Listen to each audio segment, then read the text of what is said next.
ایک دفعہ کا ذکر ہے کہ کسی شہر میں ایک بہت امیر آدمی رہتا تھا۔ اس آدمی کی داڑھی کا رنگ نیلا تھا، جس کی وجہ سے کوئی بھی شخص اس کا اصل نام نہیں جانتا تھا، بلکہ اس کو نیلی داڑھی والا کہہ کر مخاطب کرتے تھے۔ نیلی داڑھی والے نے ایک کے بعد ایک 6 شادیاں کیں، لیکن شادی کے کچھ عرصے بعد ہی اس کی بیوی غائب ہو جاتی اور پھر کبھی کسی کو نظر نہ آتی۔ چھٹی بیوی کے غائب ہونے کے کچھ عرصے بعد نیلی داڑھی والے نے اپنے ایک دوست سے کہا، مجھے شادی کرنا چاہتا ہوں۔ میرے محلے میں ایک لڑکی رہتی ہے جس کا نام لائبہ ہے، تم اس کے والد سے ملو، میرا شادی کا پیغام پہنچا دو۔ لائبہ کو جب معلوم ہوا کہ نیلی داڑھی والا اس سے شادی کا خواہش مند ہے تو اس نے انکار کر دیا اور کہنے لگی کہ کسی ایسے شخص سے شادی نہیں کر سکتی جس کے نیلے رنگ کی داڑھی ہو اور دیکھنے میں ہی مسکا خیز لگے، اور سب سے بڑی بات یہ ہے کہ اس کے پہلی 6 بیویوں کے بارے میں آج تک کسی کو معلوم نہیں کہ وہ کہاں گئی۔ ایک دن نیلی داڑھی والے نے شہر سے باہر اپنے ایک محل میں شاندار دعوت کا اہتمام کیا۔ اس دعوت میں اس نے لائبہ کو خاص طور پر مدعو کیا۔ دعوت والے دن جب لائبہ اس کے محل میں آئی تو نیلی داڑھی والے نے اس کی بہت خاطر تواضع کی۔ کافی دیر دونوں اکٹھے بیٹھے باتیں کرتے رہے۔ نیلی داڑھی والے کی باتوں میں بہت مزہ تھا۔ لائبہ اس سے باتیں کر کے محظوظ ہو رہی تھی۔ دعوت کے اختتام پر نیلی داڑھی والے نے ایک بار پھر لائبہ سے شادی کی درخواست کی۔ اس مرتبہ لائبہ نے نیلی داڑھی والے سے شادی کی حامی بھر لی۔ دونوں طرف کی تیاریاں ہونے لگیں اور بہت جلد لائبہ کی شادی نیلی داڑھی والے سے ہو گئی۔ نیلی داڑھی والے نے لائبہ کو کہا، ہم شہر سے باہر اپنے اس محل میں رہا کریں گے جہاں تم نے میری دعوت میں شرکت کی تھی۔ ایک دن نیلی داڑھی والے نے لائبہ سے کہا، میں اپنے دوستوں کے ساتھ کچھ دن کے لیے کسی دوسرے شہر جا رہا ہوں، تم یہ چابیاں اپنے پاس رکھ لو، اس میں گھر کے تمام کمروں کی چابیاں ہیں۔ ایک سب سے چھوٹی چابی تہہ خانے کی ایک کمرے کی ہے، اس کمرے کو کبھی نہ کھولنا، اگر تم نے غلطی سے بھی اس کمرے کو کھولا تمہیں سخت سزا ملے گی۔ یہ کہہ کر نیلی داڑھی والا جانے لگا تو ایک بار پھر بولا، تم اگر چاہو تو میرے غیر موجودگی میں اپنی سہیلیوں کو بلا لینا، اس طرح یہاں تمہارا دل لگا رہے گا۔ نیلی داڑھی والے کے جانے کے بعد لائبہ نے اپنی سہیلیوں کو گھر بلا لیا۔ ان کے ساتھ لائبہ کی چھوٹی بہن بھی تھی۔ سب نے مل کر خوب ہلا گلا کیا اور لطف اٹھایا۔ آخر کار شام کے سائے گہرے ہونے پر لائبہ کی تمام سہیلیاں ایک ایک کر کے اپنے گھر کو واپس لوٹ گئیں، تاہم لائبہ نے اپنی چھوٹی بہن کو اپنے پاس ہی روک لیا۔ رات کو جب اس کی بہن سو گئی تو لائبہ نے سوچا کہ تہہ خانے والے کمرے میں ایسی کیا بات ہے کہ میرے خاوند نے مجھے خاص طور پر اس میں جانے سے منع کیا ہے۔ وہ بستر پر لیٹی کافی دیر تک سوچتی رہی۔ جب اس نے سمجھ میں کچھ نہ آیا اور تجسس بھی بڑھ گیا تو وہ اٹھی اور تہہ خانے کے دروازے پر پہنچ گئی۔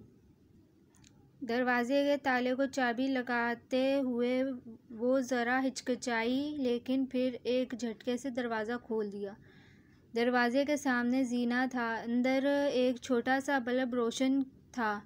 بلب کی مدھم روشنی میں لائبہ نے دیکھا کہ زینے پر خون کے چھینٹے پڑے تھے۔ صدف لائبہ نے زینے پر قدم رکھے اور آہستہ آہستہ اترنے لگی۔ زینہ اتر کر لائبہ نے دیکھا کہ ایک چھوٹے سے کمرے میں چھت کے ساتھ نیلی داڑھی والے کی 6 بیویوں کی لاشیں لٹک رہی تھیں۔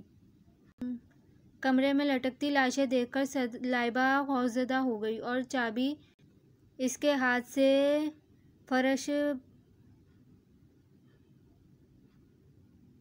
پر گر گئی۔ اس نے بڑی مشکل سے نیچے جھک کر چابی اٹھائی اور وہاں سے بھاگ گئی۔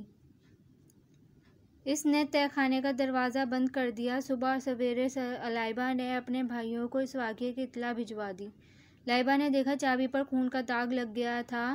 اس نے کپڑے سے رگڑ رگڑ کر اسے صاف کرنے کی کوشش کی تھی، لیکن خون کا وہ داغ کسی طرح ختم نہیں ہو رہا تھا۔ اس نے یہ چابی باقی چابیوں سے الگ کی اور اوپر منزل پر ایک کمرے میں رکھ دی۔ دوسرے دن اچانک نیلی داڑھی والا واپس آ گیا۔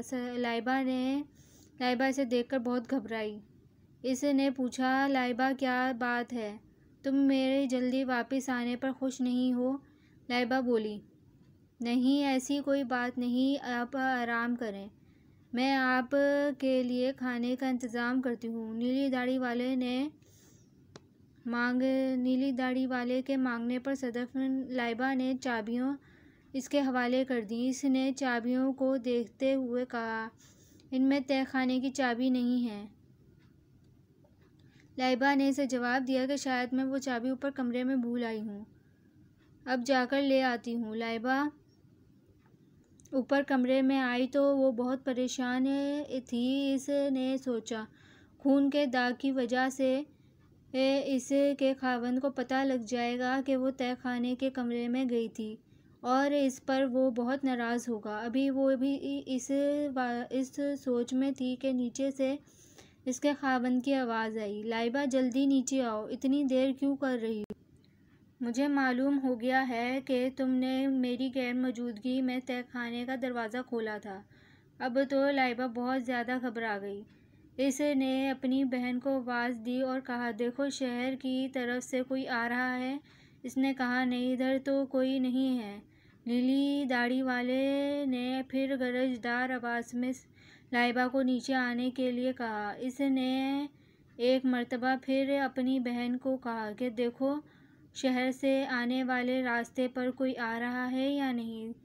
لائبہ کی بہن نے اس مرتبہ بتایا کہ دور کوئی گھڑ سوار آ رہے ہیں، 2 گھڑ سوار آ رہے ہیں۔ یہ سن کر سیڑھیاں اترنے لگی۔ اس نے دیکھا کہ نیلی داڑھی والا بہت غصے میں تلوار لیے کھڑا تھا۔ لائبہ ڈرتے ڈرتے نیچے آئی تو وہ بولا، تمہاری جرأت کیسے ہوئی کہ میرے منع کرنے کے باوجود تم تہہ خانے میں گئی؟ اب سزا کے لیے تیار ہو جاؤ، میں تمہیں بھی مار کر ان لاشوں کے ساتھ لٹکا دوں گا۔ یہ کہہ کر اس نے وار کرنے کے لیے تلوار فضا میں بلند کی کہ ایک زوردار آواز کے ساتھ دروازہ کھلا اور 2 نوجوان نے نیلی داڑھی والے کو دبوچ کر قتل کر دیا۔ لائبہ نے آگے بڑھ کر اپنے بھائیوں کا شکریہ ادا کیا۔ نوجوانوں نے نیلی داڑھی والے کو دبوچ کر قتل کر دیا تھا۔ اب وہ نیلی داڑھی والے کے ساری جائیداد کی وارث بن گئی اور لوگوں کو نیلی داڑھی والے کے ظلم سے نجات مل گئی۔